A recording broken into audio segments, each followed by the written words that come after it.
स्वागत है आप सभी का हमारे YouTube चैनल में।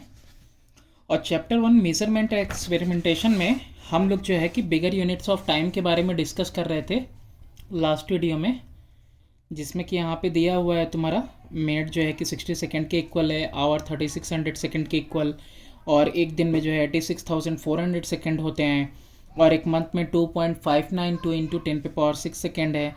उसी तरह से ईयर को भी कन्वर्ट किया हुआ है सेकेंड में 3.1536 इंटू 10⁻7, और डिकेड यानी कि 10 साल के इक्वल है, सेंचुरी यानी 100 ईयर के इक्वल, मिलेनियम यानी कि तुम्हारा 1000 ईयर्स के इक्वल। ठीक है, तो सबको दिया हुआ है। कुछ एग्जांपल्स नेक्स्ट पेज पे ही तुमको दिए हुए हैं वो डिराइव्ड यूनिट के। जैसे एरिया है, देखो ये बेसिक यूनिट है, लेंथ ब्रेथ से मीटर मीटर यानी मीटर स्क्वायर। उसी तरह से वॉल्यूम के लिए मीटर क्यूब है, उसी तरह से डेंसिटी के लिए केजी मीटर क्यूब है। तो ये फंडामेंटल यूनिट्स हैं, और फंडामेंटल से ही तुमने क्या डिराइव किया, तुमने डिराइव किया दूसरी यूनिट्स, तो उनको डिराइव्ड यूनिट इसीलिए बोलते हैं। ये सब के सब ऐसे हैं जो कि डिराइव किए गए हैं कहाँ से, फंडामेंटल यूनिट से। इसके बाद बात करते हैं हम लोग, तो यहाँ पे नेक्स्ट पेज पे बहुत ही इंपॉर्टेंट चीज़ दी हुई है, और वो क्या है, guideline for writing the unit. Units को लिखने के लिए गाइडलाइंस दी हुई हैं।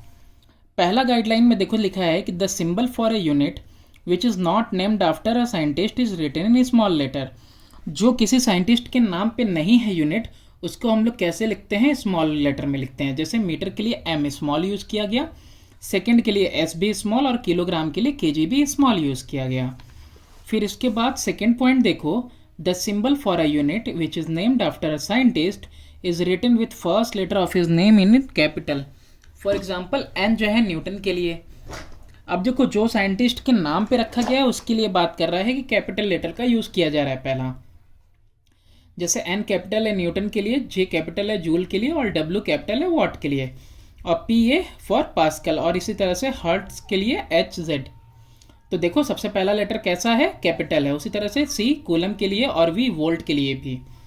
एक्सेप्शन है इसमें, कुछ एक्सेप्शन वो क्या है, ये लीटर का जो है ये यूनिट है। ऑल दो लीटर जो यूनिट है वॉल्यूम का, वो किसी साइंटिस्ट के नाम पे नहीं है, लेकिन उसके बावजूद इसको कभी कभी एल लिख दिया जाता है इंस्टेड ऑफ स्मॉल एल।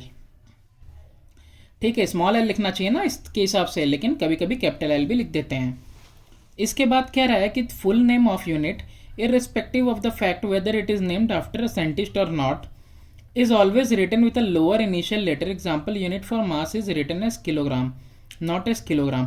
यानी कि देखो फुल नेम जब कभी भी लिखेंगे ना, तो वेदर वो साइंटिस्ट के नाम पे है या नहीं है, घंटा फर्क नहीं पड़ता। ठीक है, लेकिन उसको कैसे लिखेंगे, हमेशा छोटे में लिखेंगे। उसी तरीके से जैसे किलोग्राम को स्मॉल लेटर में लिखा गया है, कैपिटल लेटर में नहीं लिखते के को, उसी तरीके से मीटर का भी, मीटर जो है स्मॉल लेटर से ही शुरू करते हैं, और जो है कैपिटल लेटर से नहीं लिखते। उसी तरीके से फोर्स वाले में भी न्यूटन लिखते हैं, ना कि न्यूटन लिखते हैं। यूनिट ऑफ एनर्जी के लिए भी वैसा ही है। इसके आगे कह रहा है कोई कंपाउंड यूनिट जो फॉर्म होता है bye multiplication of 2 or more unit is written after putting a dot across or leaving a space between the two symbol. यानी कि अगर कोई कंपाउंड यूनिट फॉर्म किया गया, यानी कि दो बेसिक यूनिट को मिला के, यानी फंडामेंटल यूनिट को मल्टीप्लाई करके मिला के बना कोई कंपाउंड यूनिट मल्टीप्लिकेशन से, तो उसको हम लोग कैसे लिखेंगे, या तो बीच में डॉट दे देंगे या फिर स्पेस छोड़ देंगे। जैसे कि यहाँ पे टॉर्क के लिए न्यूटन मीटर होता है, तो देखो एन डॉट एम है, या फिर एन इंटू एम शो करेंगे, या फिर एन के बाद स्पेस दे के एम इस लिखेंगे। ठीक है, इसके अलावा कह रहा है कि जो निगेटिव पावर होता है वो यूज़ किया जाता है कंपाउंड यूनिट के लिए। वो कब मिलता है, जब हम डिवाइड करते हैं एक यूनिट को दूसरे यूनिट के साथ। जैसे कि मीटर पर सेकंड, तो अब ये सेकंड पे पावर 1 है, तो ये ऊपर आ जाएगा, तो सेकंड पे पावर -1, तो मीटर पर सेकंड, जूल पर सेकंड, तो इस तरीके से। इसके अलावा दिया है 6 point, a unit in its short form is never written in plural. Unit को अगर शॉर्ट फॉर्म में लिखे हैं तो कभी प्लूरल में नहीं लिखेंगे। जैसे 10 metres can not be written as 10 metre 10 ms, क्योंकि 10 ms का मतलब जो है कुछ और हो जाएगा, मिली सेकेंड हो जाएगा, है ना। ठीक है, ये मीटर पर सेकंड क्यों नहीं होगा भाई, एस पे पावर -1 नहीं दिया हुआ है, तो वैसे भी इसको क्या करेंगे, शॉर्ट फॉर्म में नहीं लिखने वाले। इसके अलावा दिया है कि to avoid power of 10 in the magnitude of a quantity prefix can be used with its unit. अच्छा, अगर कोई बिगर यूनिट है, हाँ न्यूमेरिकल वैल्यू उसकी बहुत ज़्यादा है, 10 के मल्टीप्लिकेशन में है यूनिट की, न्यूमेरिकल वैल्यू, तो उसको हम लोग क्या करेंगे, 10 के पावर में लिखने के बजाय 10 के पावर का क्या है ना प्रीफिक्स यूज़ कर लेंगे। जैसे कि फॉर एग्जांपल किलो मेगावाट की जगह पे हम लोग लिख लेंगे क्या, गीगावाट। ठीक है, तो 10 के पावर के हिसाब से हम लोग क्या कर लेंगे, जो है टेबल में दिया था ना हेक्टो किलो, तो उस तरीके से हम लोग जो है गीगा मेगा, तो उस तरीके से हम लोग चेंज करके लिख देंगे।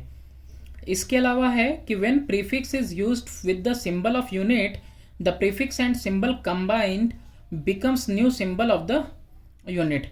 अब देखो जैसे कि फॉर एग्जांपल किलोमीटर क्यूब है, इसका मतलब क्या है कि 1000 मीटर क्यूब, यानी कि 10 पे पावर अरे 10 पे पावर 9 मीटर क्यूब। और इसका मतलब ये बिल्कुल नहीं होता है कि 10 क्यूब मीटर क्यूब है। इसके कहने का मतलब है कि अगर किलोमीटर क्यूब है, नया कंबाइंड करके अगर नया यूनिट मिला है किलोमीटर क्यूब, तो किलोमीटर क्यूब का मतलब क्या है, किलोमीटर के ऊपर क्यूब। ये क्या है, पूरा किलोमीटर यानी 1000 मीटर के ऊपर क्यूब। इसका मतलब क्या होगा, 10 पे पावर 3 और 3 3 जा 9, 10 पे पावर 9 मीटर क्यूब, एम के ऊपर क्यूब, दोनों पे 3 3 मल्टीप्लाई होगा। और इसका बिल्कुल भी मतलब नहीं होगा कि सिर्फ 10 पे क्यूब हो और मीटर पे क्यूब हो, ये बिल्कुल गलत हो जाएगा। ठीक है, इसका मतलब क्या होगा, ये किलोमीटर क्यूब का मतलब क्या है, किलोमीटर के ऊपर क्यूब। अब इसके बाद बात करते हैं हम यहाँ पे मेजरमेंट ऑफ लेंथ के बारे में। अब मेजरमेंट ऑफ लेंथ के लिए सबसे पहली चीज़ क्या है इंपॉर्टेंट, वो है लीस्ट काउंट। ठीक है, जब मेज़र करते हैं फिजिकल क्वांटिटी जैसे कि लेंथ हुआ, मास हुआ, टाइम हुआ, करंट हुआ, तो इसको नापने के लिए हमको कोई इंस्ट्रूमेंट चाहिए। फॉर एग्जांपल मीटर रूल का या फिर वर्नियर कैलिपर का यूज़ करते हैं हम लोग लेंथ नापने के लिए, बीम बैलेंस का मास के लिए, और घड़ी का यूज़ करते हैं हम लोग टाइम के लिए। थर्मोमीटर से हम लोग टेम्परेचर यूज नापते हैं, और एम मीटर से करंट। Each instrument has a definite limit for accuracy of measurement.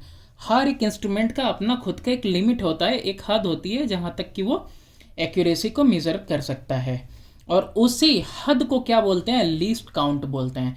जैसे कि फॉर एग्जांपल अगर तुम कोई मामूली सा स्केल ले लो, तो जैसे कि मैंने यहाँ पे ये स्केल ले लिया, तब स्केल में देखो ये सेंटीमीटर है, 0 से 1 सेंटीमीटर, और सेंटीमीटर में ये 10 डिविजन्स है किसके, मिलीमीटर के।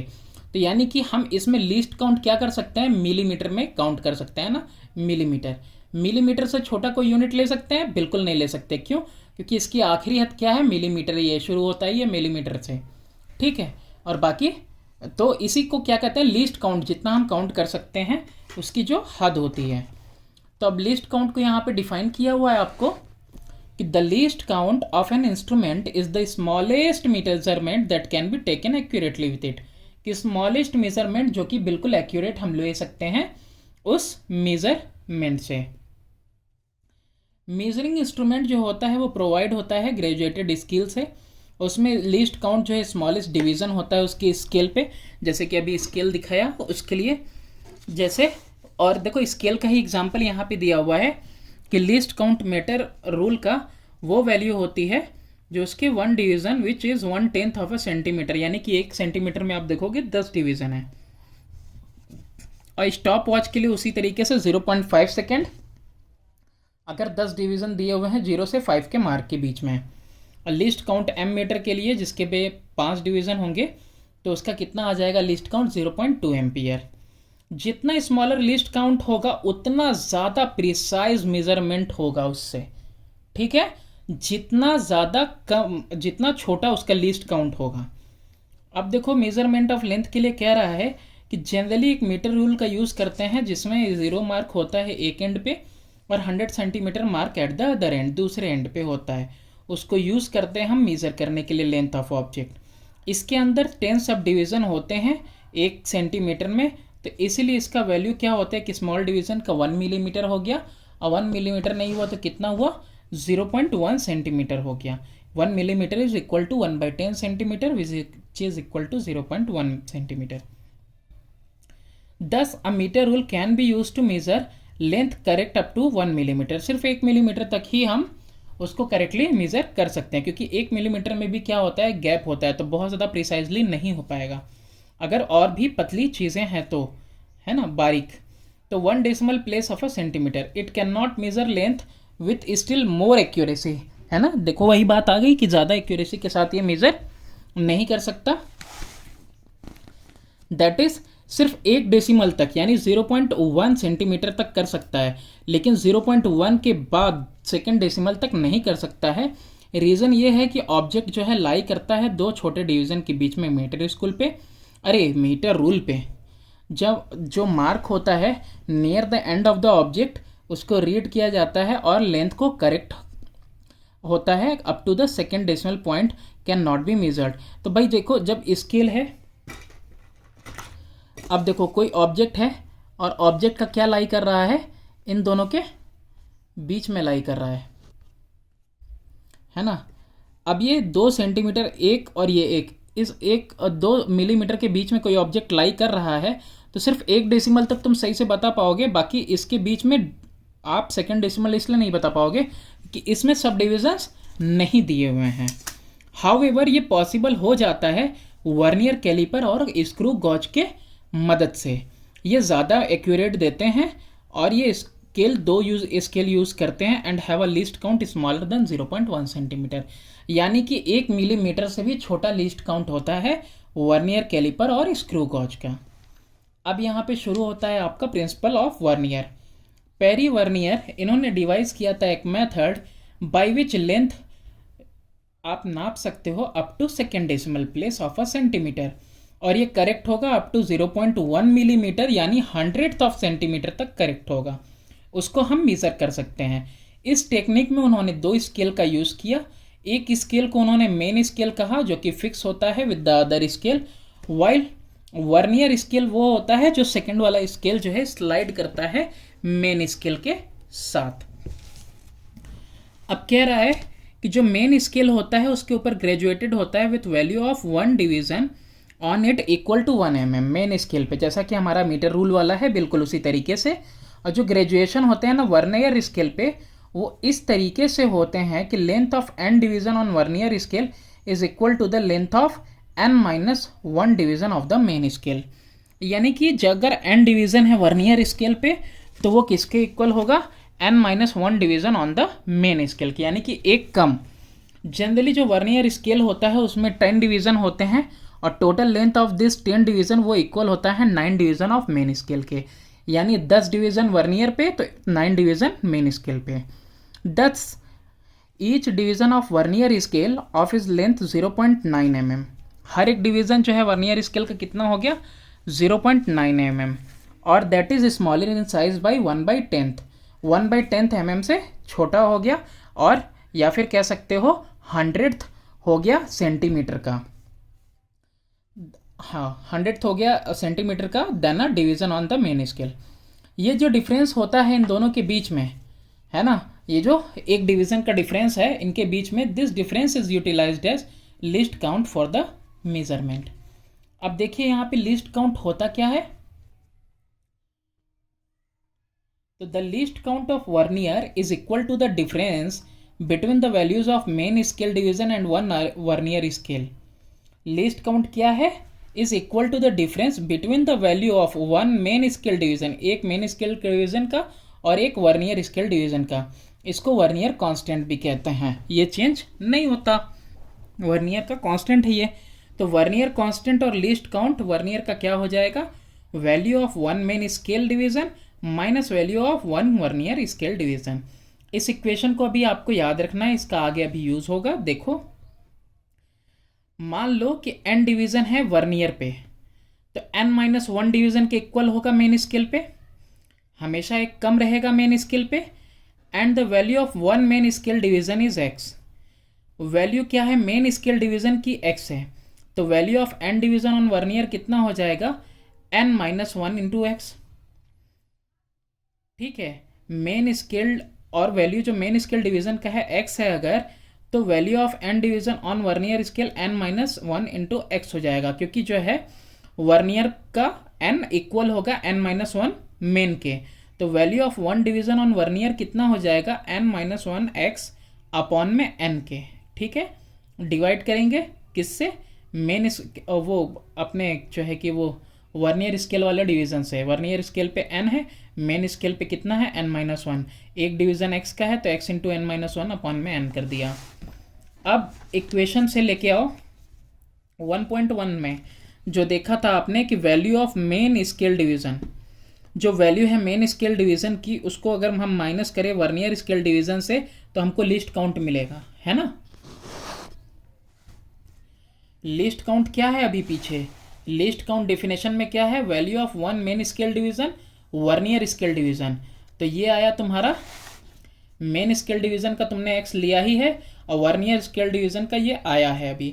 तो अब देखो यहाँ पे हो क्या रहा है, इसको आप सॉल्व करोगे तो कितना आएगा, x अपॉन में n, x अपॉन में n आ गया। तो देयरफॉर लिस्ट काउंट क्या हुआ, value of one main scale division, main scale पे अगर डिवीजन x है तो टोटल नंबर ऑफ डिवीजन जितना कि वर्नियर पे है x अपॉन में n हो जाएगा।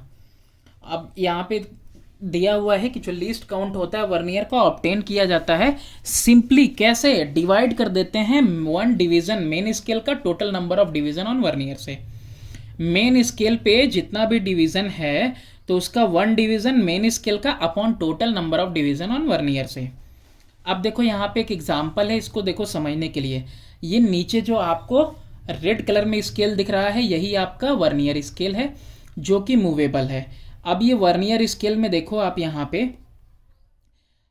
पे दो स्केल मेन स्केल है, मेन स्केल आपका वही मीटर रूल वाला है, 1 मिलीमीटर तक ही बस आपको रीड करके दिखा सकता है, और वर्नियर स्केल जो है वो लेंथ ऑफ 10 डिवीज़न का है। अब ये इसके वर्नियर स्केल के अंदर 10 डिवीज़न है जो कि ऊपर वाले मेन स्केल के 9 डिवीज़न के बिल्कुल इक्वल हैं। तो चलो let us calculate least count, इसका कैलकुलेट करते हैं। कैसे कैलकुलेट होगा, हमने अभी फॉर्मूला देखा, least count is equal to main scale division upon number of division on vernier scale. Main scale पे जो लीस्ट काउंट, वो जो डिवीजन है वो कितना है, मिलीमीटर में है, शॉर्टेस्ट है ना, मिनिमम। तो मिलीमीटर अपॉन में नंबर ऑफ डिवीजन किसके ऊपर, वर्नियर के ऊपर 10 है, तो यानी कि 0.1 mm, 0.1 mm यानी कि सेंटीमीटर का 100th पार्ट, यानी कि मिलीमीटर का 10th पार्ट तक ये क्या कर सकता है, मेजर कर सकता है। अब इसको यूज़ कैसे करते हैं, तो यहाँ पे इसका यूज़ दिया हुआ है, डायग्राम देखो आप, फिगर 1.2 में इलस्ट्रेट कर रहा है यूज़ ऑफ वर्नियर स्केल का। जो दो स्केल दिए हुए हैं, मेन स्केल है, वर्नियर स्केल है। मेन स्केल तो ऊपर में आप देख ही चुके हैं अभी, ये मेन स्केल है और ये रेड वाला ही आपका वर्नियर स्केल है। अब इस तरीके से बनाया गया है कि जब मूवेबल वर्नियर स्केल टच करता है फिक्स एंड को, इसका 0 मार्क कॉन्साइड करेगा with the 0 mark of the main scale. ठीक है, दोनों का 0 मार्क कॉन्साइड करेगा। और जो रॉड है जिसका लेंथ हमको मेज़र करना है उसको हम प्लेस करेंगे मेन स्केल पे। किस पे, मेन स्केल पे। ये रॉड है, रॉड इसको कहाँ रख दिया, मेन स्केल पे, दिख रहा है ये रॉड है ना, इसको मेन स्केल पे हमने रख दिया। और इसके बाद ला के सटा दिया हमने को, क्या, वर्नियर स्केल ला के यहाँ पे टच करा दिया। अब क्या होगा, इन दिस पोजीशन जो 0 मार्क होगा वर्नियर स्केल का, 0 मार्क जो है अहेड है कि नहीं है, अहेड है। और इसका भी देखो ए, यानी कि इसका स्केल और ये इसका जो पॉइंट आ रहा है मेन स्केल पे जो रीडिंग है ए है, और ये जो टच कर रहा है वर्नियर स्केल उसकी रीडिंग देखो यहाँ पे बी लिया है। अब ए और बी के बीच में क्या हो रहा है, गैप हो रहा है कि नहीं। ये रॉड जो है जो मेन स्केल पे आके एंड, रॉड जो है वो वर्नियर स्केल से टच किया है, तो वर्नियर स्केल से जो टच कर रहा है वो नीचे कहाँ आ रहा है, बी पोजीशन पे।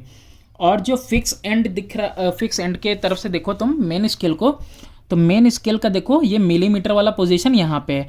अब ये वर्नियर का जो पॉइंट है और ये जो तुम्हारा मेन स्केल का जो रीडिंग पॉइंट है, यानी कि जो मिलीमीटर वाला पॉइंट है, इन दोनों के बीच में क्या है, ए बी, ये गैप है ए बी। तो अब यहाँ पे देखो जो मेन स्केल पे है 1.2 सेंटीमीटर है, others the actual length rod का कितना हो जाएगा, 1.2 centimetre plus the length of A B, that is the length between 1.2 centimetre mark on main scale and 0 mark on vernier scale. तो यहाँ पे तुमको डायग्राम में ही देखना होगा, यहाँ पे तुम डायग्राम में ही देखो कि 1.2 सेंटीमीटर तो आ ही रहा है, 1.2 ये आ रहा है एग्जैक्टली तुम्हारा मेन स्केल के हिसाब से, लेकिन मेन स्केल के बाद 2 मिलीमीटर्स के बीच में, 1 मिलीमीटर और ये 1 मिलीमीटर, इन 2 मिलीमीटर्स के बीच में भी ये गैप है जो ये भी आ रहा है। तो यानी कि ए बी का लेंथ तुमको निकालना होगा और 1.2 में ए बी ये जो इतना पोजीशन है इतना ऐड करोगे तो तुमको एक्चुअल लेंथ मिलेगी। वही चीज़ यहाँ पे नेक्स्ट पेज में बता रहा है तुम्हें। The length A B can not be measured by the main scale. Main scale से तो ए बी मेजर होगा ही नहीं, क्योंकि मेन स्केल पे मिलीमीटर में ही बस नाप सकते हो, और ये जो छोटा वाला ए बी है it lies between millimetre, millimetre के बीच में लाई करता है, यानी बहुत छोटा है ये। तो मेज़र करने के लिए ए बी को पहले हमको क्या करना होगा, लीस्ट काउंट कैलकुलेट करना होगा। और लीस्ट काउंट वर्नियर स्केल का कितना है, 0.1 अपॉन में 10 है, यानी कि 0.01 सेंटीमीटर। ठीक, तो नोट करो कि कौन सा डिवीज़न जो है वर्नियर स्केल का कॉन्साइड कर रहा है किसी भी डिवीज़न के साथ मेन स्केल के। नोट करना, यहाँ पे पीथ लिखा हुआ है, मैं बस इतना कह रहा हूँ कि आप नोट करो कि कौन सा डिवीज़न वर्नियर का कॉन्साइड कर रहा है मेन स्केल के साथ, किसी भी मेन स्केल के किसी डिवीज़न के साथ। और जो प्रोडक्ट होगा ना इस नंबर का वर्नियर का, जो डिवीज़न का जो पी के साथ जो है कॉन्साइड कर रहा है, वही लिस्ट काउंट देगा, और वही लिस्ट काउंट से आप ए बी का लेंथ निकाल पाओगे। और इसको वर्नियर रीडिंग भी कहते हैं। ठीक है, इसको क्या कहते हैं, वर्नियर रीडिंग भी कहते हैं। जैसे कि अगर वो पीथ है ना, अगर पीथ डिवीज़न जो है, पी डिवीज़न जो है वर्नियर का जाके टच कर रहा है मेन स्केल वाले किसी भी डिवीज़न को, तो अब यहाँ पे वर्नियर रीडिंग कितना हो जाएगा, पी इंटू लीस्ट काउंट, यानी ये जो डिवीज़न है वो into least count. Least count 0.01 centimetre है। तो टोटल रीडिंग जो एक्चुअल रीडिंग होगी वो मेन स्केल रीडिंग और साथ में वर्नियर रीडिंग भी होगी।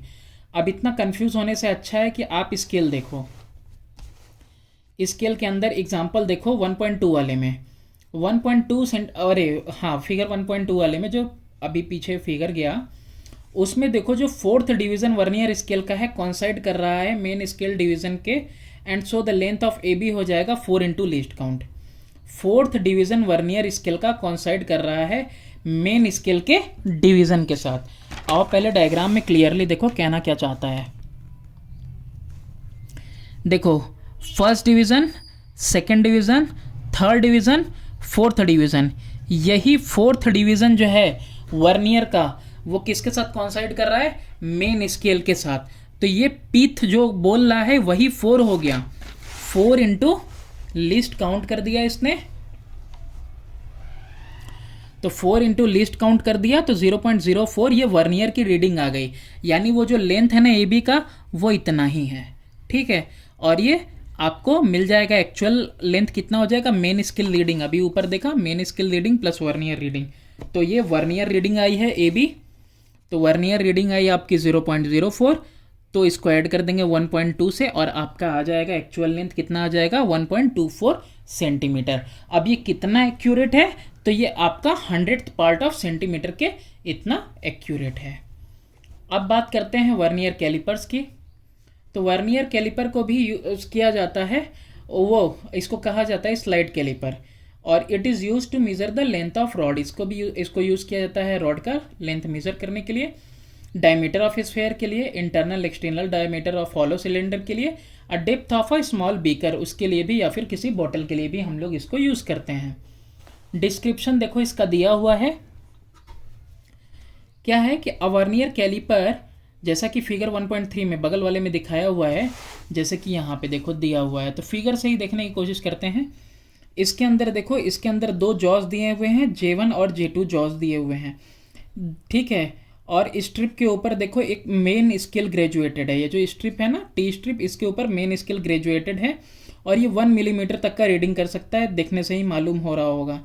और ये जो मेन स्केल है अनदर छोटा सा, देखो ये छोटा सा स्ट्रिप जो प्रोवाइडेड है जॉ 2 के साथ, जॉ 2 जिसमें लगा हुआ है जो डार्क कलर में दिख रहा है, ये जो प्रोवाइडेड है ये क्या है, ये मेन स्केल के ऊपर स्लाइड करता है, मेन स्केल पे स्लाइड करता है, ये आगे पीछे जाएगा।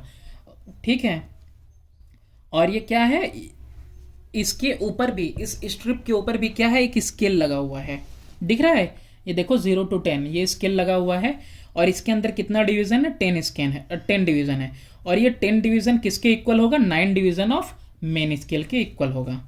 इसके बाद इसी स्केल को क्या कहते हैं, वर्नियर स्केल कहते हैं। अब इसमें क्या है, और ज़्यादा अच्छे एक्यूरेट रीडिंग के लिए हम क्या कर सकते हैं, हम 50 डिवीज़न, 25 डिवीज़न, 20 डिवीज़न भी कर सकते हैं, किसके ऊपर, वर्नियर के ऊपर। ठीक है, तो जितना जो है ज़्यादा से ज़्यादा डिवीज़न करते जाएंगे उतना ही मोर प्रिसाइज और एक्यूरेट रीडिंग हमको मिलता चला जाएगा। अब ये जो लोअर जॉज है ना, इनको आउटसाइड जॉज बोलते हैं, और जो अपर जॉज हैं इनको इनसाइड जॉज बोलते हैं। सबका अपना अपना काम है। जो आउटसाइड के जॉ हैं इनको हम यूज़ करते हैं स्फेयर को नापने के लिए, डायमीटर स्फेयर का, external diameter of hollow cylinder के लिए। और जो इनसाइड वाले जॉज हैं जो ऊपर दिख रहे हैं आपको, इसको एक मेज़र करते हैं internal diameter of hollow cylinder या फिर पाइप का। और ये जो स्ट्रिप लगी हुई है, स्ट्रिप से हम लोग मेज़र करते हैं डेप्थ ऑफ बीकर या फिर बॉटल। और ये जो मेन स्केल लिखा हुआ है, ये मेन स्केल बस रीडिंग कर सकता है up to 1 millimetre, sorry, okay, 1/10 of centimetre तक बस।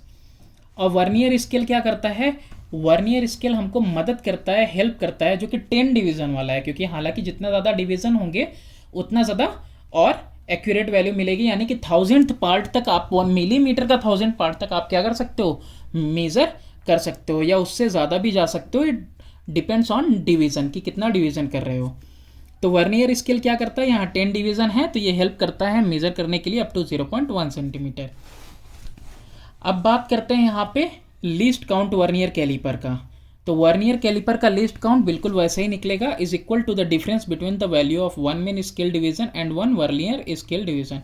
वही सेम जो अभी पीछे पढ़ के आए, x अपॉन में m, value of main scale division upon number of division on vernier scale. अब इसमें देखो एरर आता है, क्या आता है, एरर आता है। कैसे आता है, उस एरर का नाम है ज़ीरो एरर। ज़ीरो एरर कैसे आता है कि जब हम लेके आते हैं, ब्रिंग करते हैं मूवेबल जॉ J2 को कांटेक्ट में J1 के, तो कभी कभी ऐसा होता है कि जो 0 मार्क होता है वर्नियर स्केल का, वो कॉन्साइड नहीं करता है, जबकि होना क्या चाहिए, जैसे यहाँ पे लेके आए ना J1 J2 लेके आए, तो 0 मार्क क्या करना चाहिए, कॉन्साइड करना चाहिए मेन स्केल का वर्नियर स्केल के साथ। तो जब कभी भी ये जो है कॉन्साइड नहीं करता है तो क्या होता है, एरर आता है। और अगर कॉन्साइड कर दिया तो इसको क्या कहेंगे कि वो जो हमारा वर्नियर कैलिपर है वो फ्री है फ्रॉम ज़ीरो एरर। अगर 10th डिवीज़न वर्नियर कैलिपर का कॉन्साइड कर जाए 9th division of main scale के, तो वर्नियर को कहा जाएगा फ्री फ्रॉम ज़ीरो एरर। ठीक है। अब लेकिन होता क्या है, एक्चुअली में ऐसा हर बार नहीं होता है, कभी कभी मैकेनिकल एरर की वजह से वर्नियर कैलिपर में 0 मार्क वर्नियर स्केल का कॉन्साइड नहीं करता 0 मार्क ऑफ मेन स्केल के साथ, जब दोनों जॉज J1 और J2 को कांटेक्ट में लाते हैं। ऐसे केस में जो 0 एरर होता है वो इक्वल होता है length between the 0 mark of main scale and 0 mark of the vernier scale. 0 error कितना होगा, दोनों जीरोस के बीच में जो गैप आएगा उस लेंथ के इक्वल होगा हमारा 0 एरर।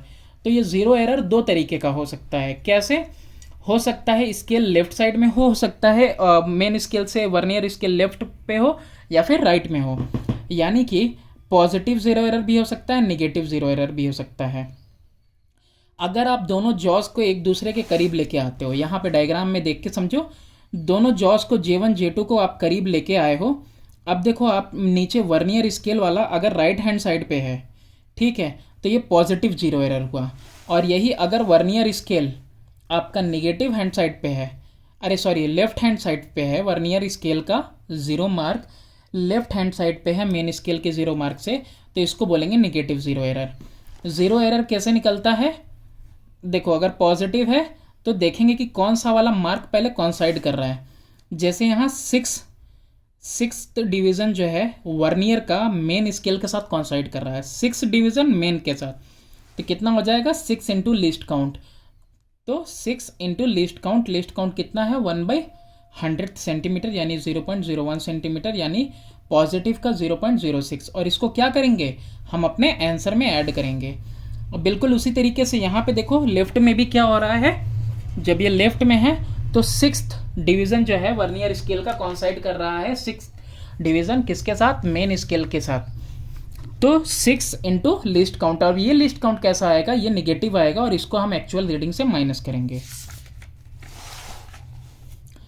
तो करेक्शन कैसे करते हैं हम, करेक्ट रीडिंग करने के लिए ऑब्जर्व्ड रीडिंग -0 एरर अगर वो निगेटिव है तो, और ऑब्जर्व्ड रीडिंग +0 एरर अगर वो पॉजिटिव है तो। अब यहाँ पे दे रहा है आपको कि किस तरीके से हम मेज़रमेंट करेंगे ऑब्जेक्ट वगैरह का, तो ये अब हम करने वाले हैं अपने नेक्स्ट वीडियो में। ओके, तो यहाँ तक पढ़ते हैं लाइन बाय लाइन, हर एक प्रोसेस हमको देखना है, बिकॉज बुक से अच्छा नोट्स आपको कहीं नहीं मिलेगा। और ये जो स्टडी है आपको, आप इसको थोरोली स्टडी करो लाइन बाय लाइन, ताकि कोई भी चीज़ मिस ना हो। तो thanks for watching, please do subscribe and share my channel.